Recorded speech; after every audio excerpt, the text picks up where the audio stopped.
Morning guys! Ayan, so, vlog tayo ngayon. Kasi off natin. Actually, kahapon pa ako off, no? Thursday. Tapos ngayon, Friday. Ayan, so... Ito yung mga ukay guys na pinamili namin ni Emma. No? Ayan. Pero nalabhan niya na yan. Ipapakita namin sa inyo mamaya yan guys kung ano yung mga napamili namin. Actually guys, maganda pa siya. Syempre ukay, second hand. Pero goods pa siya guys. Talagang mag-enjoy kayo sa pagbili dun sa Goodwill Impact na yun. Kaya guys, yung mga bago lang dyan sa Canada, yung mga nagsisimula, pwede to guys. Kasi mas makakatipid tayo lalo dito kumpara dun sa pinupuntahan namin na Goodwill, no? Although mura na siya, pero dito guys, mas mapapamura talaga kayo. Kasi per pound ang bayaran dito. Hindi siya per piece. Kaya maganda siya guys. Puntahan nyo yun guys. Lagay ko yung address dito sa screen natin. Goodwill Impact Center. Yan. Yan, sa southeast na rin siya. I think along Barlow lang yan guys. Kayo mga malalapit dito guys, puntahan nyo na siya guys. Talagang mag-enjoy kayo doon. At marami kayong makikitang mga sweatshirt, t-shirt, bags, mga furnitures din guys. Mura din. May mga tagta $10 lang. Bala ko nga bumalik doon kasi may nakita akong patungan ng TV. Kasi ito guys, yung TV namin dito. Medyo kinapos kasi yung paa eh. Ayan o. So, kita nyo ba? Wait, sa ating ilaw. Ayan o. Medyo kinapos siya. Doon na yung paa. So, bala kong bilhan ito para at least hindi siya matumba. No? Ayan. Yung si Sayo nagising. Hi, baby. Sleep ka pa. Sleep pa. Doon lang si Dada sa labas, ha? So, yun guys. So, magluluto kasi ako ngayon ng upo, tsaka pritong isda. Actually guys, ito pa oh. Bumalik ulit kami. Ayan. Bumalik ulit kami doon. At actually, I think na-vlog din ni Emma yun eh. So, hindi ko alam kung isasama ko dito or panibagong vlog yun. Hindi na lang natin. Kasi sobrang haba. Gigisa lang ako ng upo. Kasi syempre, gulay-gulay muna tayo ngayon sa isda. Tapos si Emma, pumasok siya kanina. 1 yung pasok niya eh. So, umalis na siya dito. 12 pa lang, umalis na siya. Kasi nga guys, siyempre ko commute medyo matagal yung biyahe nun. Ayan, so si Sahin narinig ko umiyak eh. Ayun! Kam! Dito ka naman ng TV. Ito pala guys oh. Nabili ko lang yan sa Goodwill Impact. Subwoofer siya ng JBL guys. Alam niyo kung magkano ko lang yan nabili? $8 lang siya guys. Ayan. Pero lang siya, subwoofer lang siya. Ayan. So bibilang ko pa siya ng yung dalawang parang tweeter niya. Ayan. Okay na rin, di ba? $8. 200 watts. Ayan. So mahilig kasi ako guys sa sa mga speaker. So ito, yan, mga nabibili ko rin dito yan. Yung Sonos. Kasi ito, Sonos din to. Ganda rin ang tunog na to guys. Pero ito galing pa Pilipinas to. Audio Pro. Ayan. Dede. Okay, sige. Opo. Lalagay tayo ng gatas. Tawag niya sa gatas. Ibig sa dede, Ewan ko saan niya nakuha yung So yun guys, yung mga bago pala sa vlog namin. Ganito yung gatas ni Sayan. So ganito yung niya. 3.25 homogenized to guys. Hindi kasi uso dito yung yung mga powder. Although meron naman, pero bihira. Kasi kalimihan talaga guys, or kalimitan, ganito yung ginagamit. Buti na lang din talaga, buti na lang din, hiyang kay Zion itong gatas na to. Kasi na guys, medyo messy yung kitchen namin ngayon ha. Kasi, nakakapaglinis ulit. Especially pag weekdays talaga, bihira maglinis kasi nga may pasok sa Emma, ako may trabaho din. So weekend lang kami nakakapaglinis. So yun guys no, time lapse muna tayo. Pag inisa-isa ko to, yung mas humaba yung vlog natin.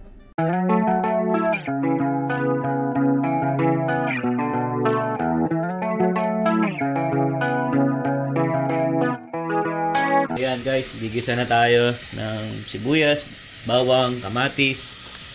Ayan, halo-haluin lang natin. Kailangan, kala mo, ano no?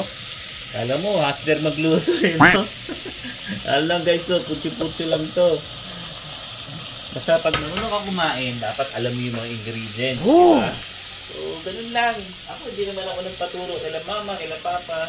Nakikita ko lang, ganun. Tapos syempre, pag kumakain ka nga, alam mo naman syempre yung lasa. Alam mo kung ano yung mga sahog. So, ganun lang. Gisa-gisa lang to. So, bali guys, yung sinama kong ginisa ko dito yung hipon na binili namin.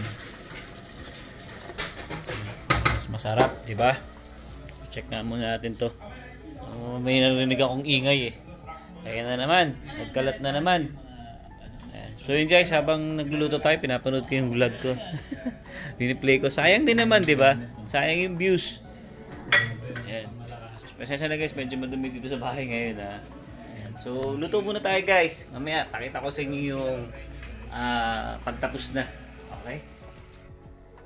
So habang naghihintay tayo guys, maluto yung upo natin. Then mamaya magpiprito na ako ng isda eh.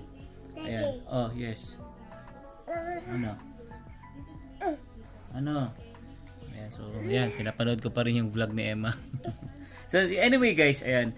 So meron kasi may mga nagme-message kasi sa akin. Hindi ko alam, parang siguro hindi nila napanood yung vlog ko before pa. Pero sa bagay, matagal na rin kasi yun. Last year pa siya. Yun yung guys, yun yung pag-usapan natin ngayon yung yung sa pagkuha nung lisensya dito. Marami kasi nagtatanong, so parang medyo nalilito sila. So ito guys, based lang to sa Calgary ha. So, itong ikukwento ko sa inyo or yung experience ko dito, based lang dito sa Calgary, Alberta. Okay. So ganito, may nag-message kasi sa akin, sabi niya, kasi parang class 7 na siya ngayon. No? Class 7 na siya ngayon. Tapos marami daw nagsasabi sa kanya na kailangan niya parang maghintay ng 1 year bago siya makakuha ng actual. Ayan. So ganito kasi yan guys, no? Kapag wala pa kayong lisensya galing sa Pilipinas, no? Kunyari, baguhan lang kayo dito. Oh, ito dede. Diyan ka lang. Magba-vlog si Daddy. Ayan. Anyway, balik tayo sa pinag-usapan natin guys. Pasensya na guys, no? Medyo makulit si Zion. Ayan. Ganito yan guys. Pag wala pa kayong experience or driving or driver's license sa Pilipinas na dumating kayo dito, so talagang kailangan nyo munang mag-exam ng learners. Actually, lahat naman kailangan mag-exam ng learners, no? So, sa may mga gusto dyan guys ng reviewer dito sa Calgary, meron akong reviewer guys, message lang kayo sa page namin. Then, doon ko kayo re-replyan, no? Sa mga gustong humingi lang ng reviewer dito sa Calgary. Ayan. So, sabihin na natin wala pa kayong driver's license sa Pilipinas, dumating kayo dito. So, kailangan nyo talaga kumuha ng class 7 muna. Okay? Tapos, kailangan nyo maghintay ng at least 1 year bago kayo makapag-actual. So, ganito kasi yung rules dito, guys. Bago ka lang sa Calgary or bago ka lang na nagda-drive, wala ka pa experience sa Pilipinas, pagdating mo dito, class 7, tapos kailangan mo maghintay ng 1 year bago ka makapag-actual. Okay? Pero, kapag meron na kayong experience sa Pilipinas, at ako kasi guys, no, tagal na, 2 dekada na ako nagda-drive. So may experience ako, may driver's license ako. Dumating ako dito, nag-exam ako ng learners.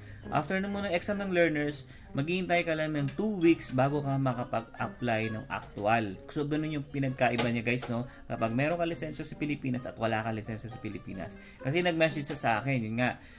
Hindi ko lang sure kung may experience sa Pilipinas. Kaya nung nireplyan ko siya, sabi ko, dapat meron kang experience sa Pilipinas na at least nagda-drive ka doon bago ka dumating dito. Yun, pwede ka na actual after 2 weeks mo. Basta may pasa mo yung class 7. Pero kapag wala ka pang lisensya noon, yun, kailangan mo talaga maghintay ng at least 1 year. So, ganun yung nangyari kay Emma, guys. Kasi si Emma, wala pang driver's license sa Pilipinas. Dumating dito, so, yun nga, wala siyang lisensya. So, kailangan niya muna mag-learners. Then, after nun, kailangan niya maghintay ng at least 1 year. So, bago siya makapag-actual. Kaya nga dapat, yung within 1 year ni Emma ngayon, is dapat maturuan ko siya. So, ako kasi is class 5 na. So, yung mga naging class 5 GDL kasi dati guys, in-upgrade nila ng class 5 na agad. So, hindi na kami nag-exam ulit. Kasi dati, ang rules, Class 7, punta ka ng Class 5 GDL, then Class 5 GDL, papuntang Class 5.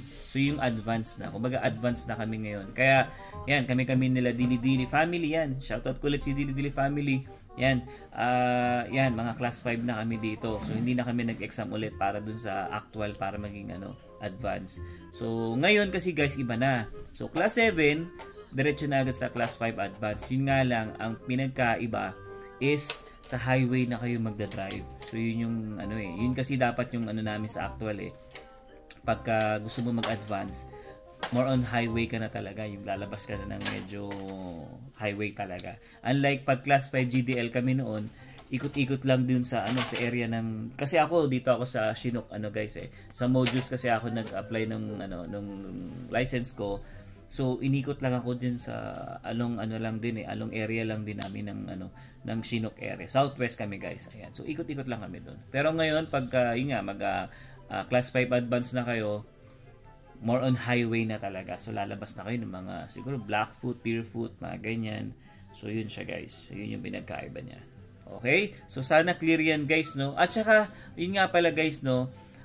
May nagtanong din kasi about na rin sa lisensya, kung kailangan daw ba ng driving history. Actually guys, ako nung dumating kami dito sa Canada, humingi talaga ako noon sa Pilipinas. Nag-request ako sa LTO natin ng driving history ko. Tapos pagdating ko naman dito, hindi naman hiningi sa akin. So yun guys, na disclaimer lang guys yun yung naging experience ko. So depende sa iba. Depende sa ibang provinces or depende sa ibang registry siguro. Kasi dito sa akin sa Mojos, hindi na hiningi yung driving history ko. So, yun na, kinuha na lang agad yung lisensya ko nung makapasa nga ako sa learners. Tapos yun, nakapag-drive na rin agad ako. Yun nga pala guys, nakalimutan ko pa. Add ko na rin. Pagbago lang kayo dito sa Calgary, based sa experience ko, pwede kayo mag-drive at least 90 days or 3 months. Kahit gamit pala yung lisensya natin sa Pilipinas. Yun yung nangyari sa akin guys. Hindi na rin tinignan yung driving history ko. Wala, hindi na tinignan. Basta nung pumunta ako ng registry sa Mojus, sinabi ko na meron akong lisensya ng galing Pilipinas. Yun nga daw, pwede ako mag-drive at least 90 days. So yun, clear yun guys Dito lang yan sa Calgary. Base experience ko yan guys. So depende sa ibang provinces yan. Baka kasi mamaya sisihin nyo ako na sabihin nyo, oh sir, ba't ganun? Sabi mo ganito. Pwede makapag-drive na kahit walang driving history. Yun kasi guys yung sa akin nung tinanong ko talaga siya, hindi na ako hiningian ng another documents or yung driving history nga. Kaya disclaimer lang guys, take note yan.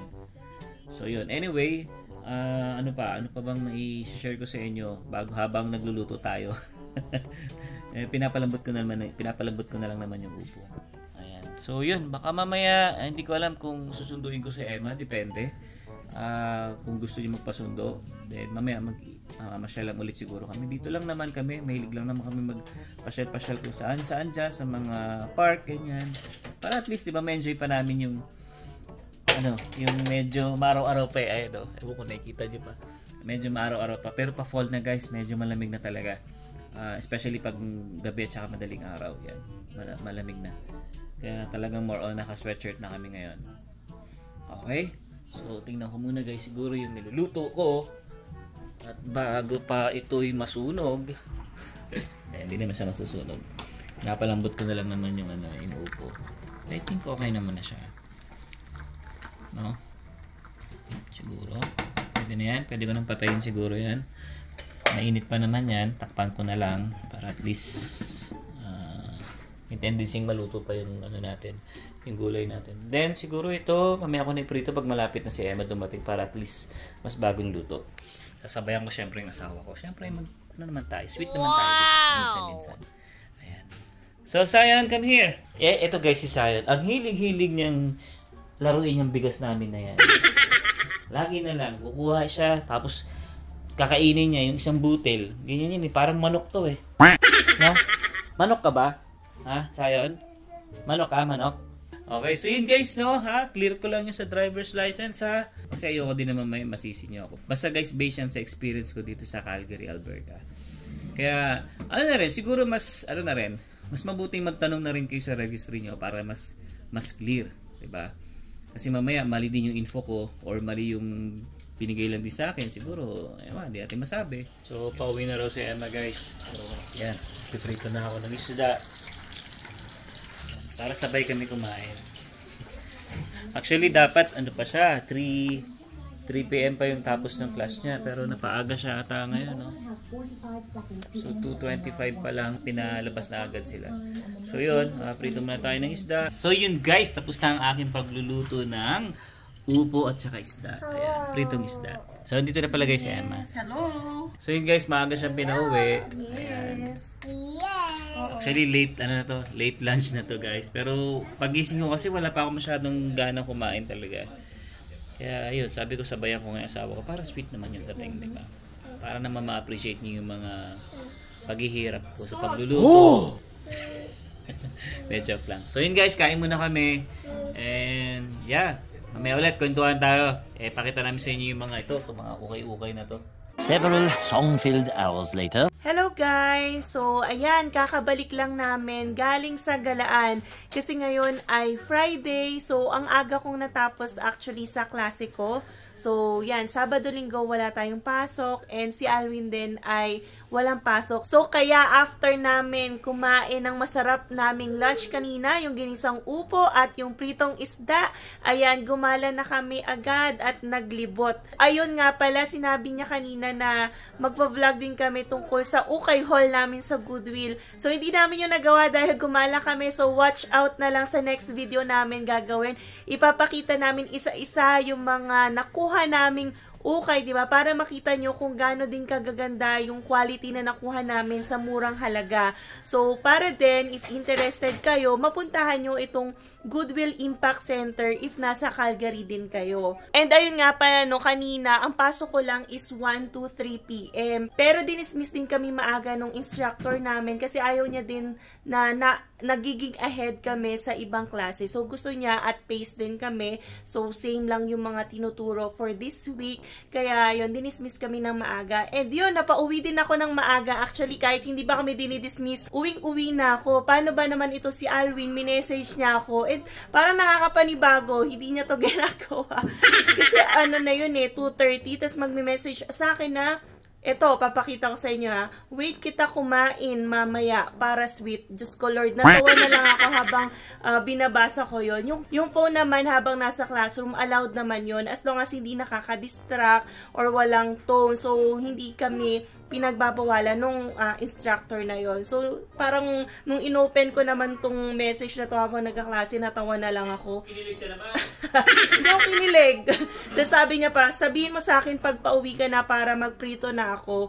So, since nga 1 hour yung biyahe ko, gusto niya, yan, mainit na mainit pa ang isda pagkadating ko at doon kami kakain. Masyado siyang na-excite talaga kapag break niya na o yung wala ng pasok. Kasi ang pasok niya talaga is Sunday night hanggang Thursday ng madaling araw. So, yan, 3 araw siyang tuloy-tuloy na walang pasok. No, di ba, baby? Yeah. So, yun, nakakatawa to. Parang sabi ko, ano to? Parang bumabalik sa ligawan stage. Wow! Siyempre naman, di ba? Ganun talaga. Yun, so anyway, shoutout ulit. Shoutout pala kay Julius. And guys, binigyan niya kami ng ng pinakbet. Ayan. So, ang sarap niya, no? So, yan, gulay tayo. May upo na kami, may pinakbet pa kami. Yan. So, shoutout sa'yo, pre. Ayan. Kasi may binigay din ako sa kanya pagkain kasi. Yun. So, speaking of shoutout, yan, magsha-shoutout nga pala ako. Ito yung isa sa nakalimutan ni Alwin i-shoutout kasi hindi niya alam yung inuutos ko. So, actually, shoutout nga pala doon sa pinakauna kong na-meet na block. So, business admin sa SAIT. So, Block U sila. So, actually, naglalakad lang ako along the way. Papalipat na ako ng classroom during that time. Pero, nakasalubong ko yung block nila. Block U, ayan, yung picture nila. Naghahanap syempre ng kukuha ng picture nila as a class. Kasi syempre kapag hawak lang ng isang kaklase, hindi hirap yung hand, 'di ba? So, dapat kuwang-kuha sila buong buo at kuwang-kuha yung heritage building namin sa SAIT. So, ako yung nasaktuhan nila and yun, may nakakilala sa atin na, uy, ako pala yung isa sa nagva-vlog dyan sa Alwin and Emma. So, nakakatuwa. Kaya sabi ko, pahingi ng picture para ma-shoutout ko din kayo sa next vlog namin. And ito nga pala, shout out din kay Paulo and his wife Donna and their son Aleso. So, Bordador family sila, subscriber all the way from Sharjah, UAE. So, thank you po sa panonood ng aming vlogs. And then, shout out din po kay April and Gary Magsino. And then, kay A&G Fragrance. And then, shout out din kay Sis Jairis and sa mama niya na si Perlita ng Calgary. So, si Sis Jairis, na-meet ko to sa Calgary Zoo nung gumala kami nila Zion and Alwin. And hopefully, ma-meet rin namin si Nanay Perlita ng Calgary. And then, shout out din kay Johnson Garcia, kay Ado Biahero, and finally, sa vlog ni Navars of Athens, Greece. Ayan, nakakatuwa, no, all over the world yung mga nanonood sa atin, kahit yung live natin sa Canada, yung nasi-share natin dito sa platform na YouTube. So, thank you po sa panonood sa aming vlog. So, kahit anong content na lang din yung na ibibigay namin, basta anything about our life in Canada. So, thank you if you find this very interesting then and fun to watch.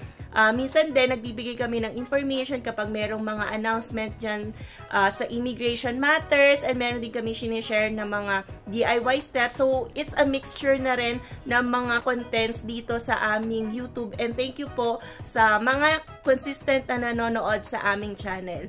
So, ayun guys, ayun lang naman ang aming gusto sabihin bago namin i-end tong vlog. Again, the ukay-ukay haul na sinabi ni Alwin kanina will be posted sa next vlog natin kasi nga masyado na tong mahaba. And yun, umuwi kami ng gabi, hindi na namin magagawa. So, tomorrow na lang we will be uploading the ukay-ukay haul. So, thank you guys for watching. See you on the next one. Bye!